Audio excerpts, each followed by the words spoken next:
Hello, welcome to my channel. My name is Lisa, and today we're going to be working on a project involving 6x6 papers. So I've got 6x6 papers here, and this is what we're going to make. It's going to be coordinating two of those and this cute little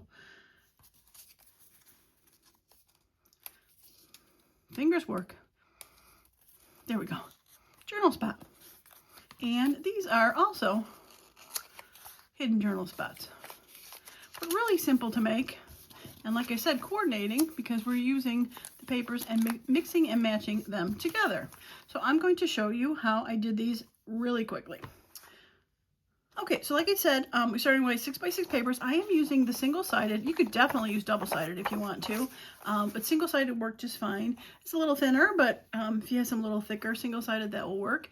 I do have packs of 50 random 6x6 papers in my eBay store, link below if you want to just get a variety of papers and make some fun projects. So what we're going to do is we're going to cut them in half, and I did that already for these.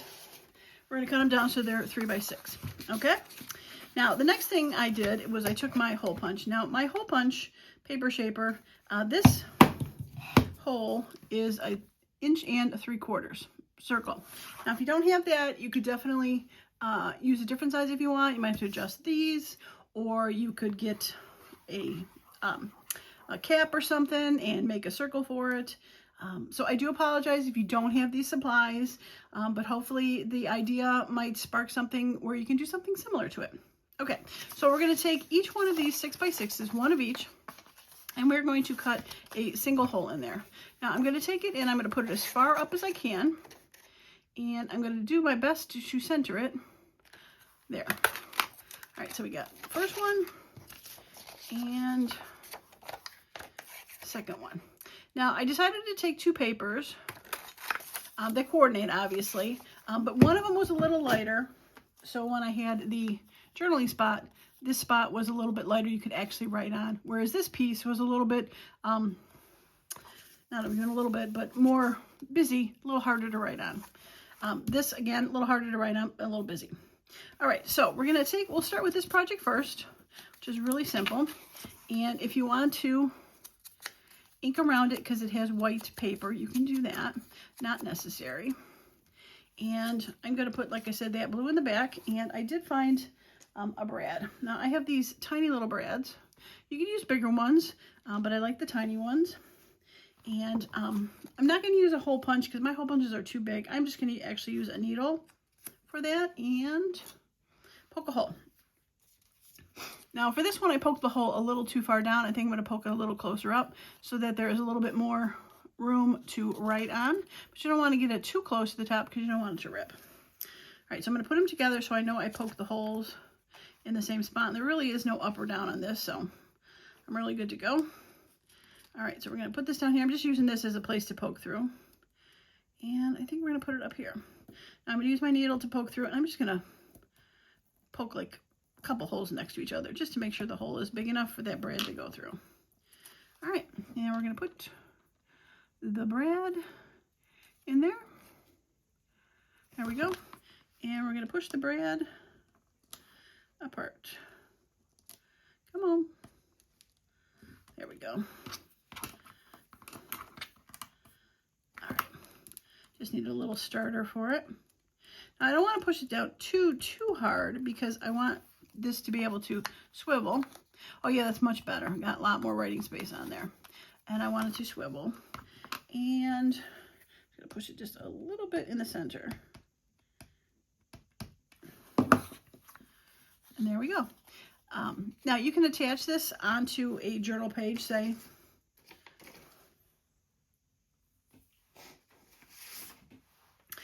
Say this was a journal page and you want to attach it to it. You can glue the back down and then be able to, since the back is glued down, swivel, right, and not. But if you're not going to glue it down and you're going to just use it to tuck into a pocket somewhere, you want to cover the back with some sort of washi tape or maybe another disc, another punched out circle, just so that it doesn't get caught on anything. And then I just go ahead and decorate the front. And I did pull a couple things for that. I've got a pretty blue flower that I thought I would put down. And I also have one of my mini stamps I thought would be cute to put on there. The mini stamps are in my Ko-fi account. They're free. I used the mini stamp on this one also with one of my, there we go, get up there, with one of my little security cards that I did the watercolors as like a little background. I thought that was kind of cute with that, little squares. But there we go. That is the first part of this, where it has a cute little journal spot. Okay, so for the second two, we're going to take a scoreboard, and I'm going to score down at the opposite end of the circle at 1/2 inch. And that is just going to be the little flap up that's down there. You could eyeball it if you want to. The first one I eyeballed, and it was actually a little bit hair shorter than 1/2 inch. Oops. Oh my goodness, this thing is just wearing thin here, and it is not wanting to follow the groove. I'm getting a whole bunch of lines. No, I think we're good enough. Like I said, my eyeballed version was just a bit shorter than 1/2 inch. And you probably can't tell, but this one is just a hair shorter. That was 1/2 inch. This is a hair shorter. So it worked both ways. Okay. And we're just gonna make sure that gets nice and squared down. Now, to get this to stay so it doesn't keep opening, I just took a little art glitter glue and I put a thin bead just right in the seam. I try not to go up either side, just right in the seam. But when this got squished down, it pushed its way up a little bit, which left these. You can see it's just a little bit close enough that it always wants to stay folded up. All right, so we're gonna do that one. And one thing I didn't do, I'll do it on this one, is I did round the corners just to make it a little fancier. I did find that my tiniest one, which was 4 millimeter, worked better than I tried the second one, and I didn't like as much. So I'll round that, and I'm gonna round just this top, just because I can. All right, so once again, we're gonna just put a little bead of glue right in the seam and squish it down good. All right, that is the extent of that gluing for that. All right, so for the next part, we're gonna take and we're gonna put something on the back here. This is the opposite piece of paper, and it is glued to the front instead of having it just see through the window, which you could definitely do if you wanted to put the item back here. But the reason I did that is to make this whole thing a journaling spot. So what I did was I took the other half of the 3x3 and I cut pieces down to 2.5 by 2.5. So we're going to cut down to 2.5, and you could definitely make it a little closer to the size of the 3 if you wanted to. I was going to do 2 3/4, but I was okay with it being shorter. You can see it's hopefully you can see it's shorter. But if you wanted to make it the full item, it would be 3 wide, and then you'd have to measure where your fold ends up being, which could be different for each one because it's not exactly where you think it's going to be. But 2.5 by 2.5 worked just fine. So this is left over for something else. Now, if you wanted to have another circle to correspond, you could definitely, there's room enough to do that, make another circle, or save these, maybe glue them together, make a tag, something like that. I haven't really thought of what to do it. Unfortunately, it's now become a scrap, adding to my busted scraps. Maybe I'll figure out in a video coming up where I can use those. Okay, so 2.5 by 2.5 for that. All right, so like I said, the opposite's gonna go in here. So this is gonna go in this one, and this is gonna go in that one.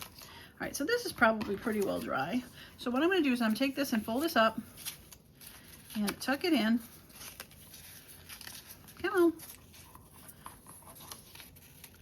There we go. We're going to tuck it in and go ahead and fold it down.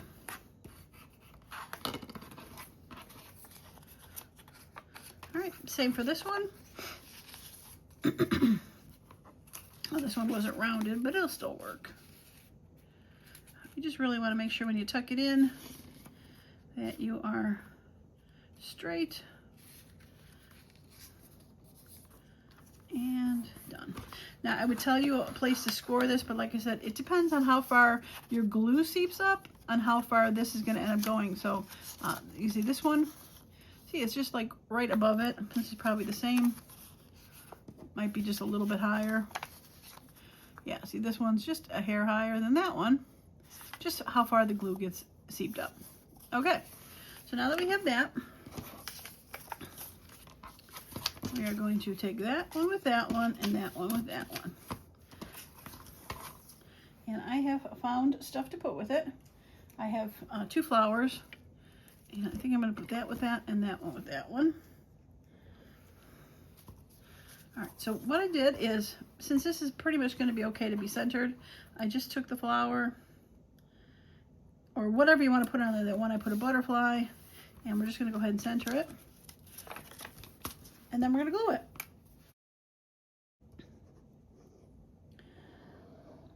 I glued around the far edge of this. Now if you want to, you know, add a little glue around the circle, you can do that to make sure it doesn't open up. I did not on my first 2. And if there's an up or down, you want to make sure that it is facing the right way. And I'm going to do my best to center this. Oh, beautiful. So like I said, if you don't want to have that extra little ridge and you want to make sure your paper's bigger, just cut the paper bigger to start with. But I'm okay with it like that. Pretty simple. I can still decorate, put something there. I can still even put something on top of there if I wanted to add something, word tidbit, because since it's glued down, it's not like this hole is open. I just saw this laying next to me. This would be kind of cute to stick there. And I think I'm going to cut it off right there and glue that on.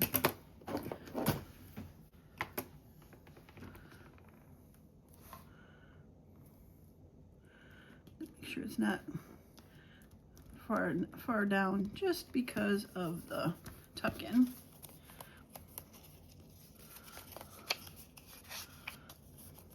Beautiful. So there we go. I can ink around it if I wanted to. I inked around those. You don't have to, but now I have a sort of matchbook style journaling. And we'll do the same for this one. This one's got a bigger flower, but I think that's going to still be cool. Go ahead and put some glue on the outside.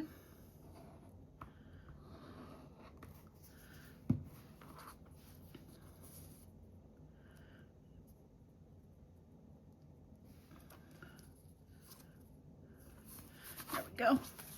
That's really pretty like that.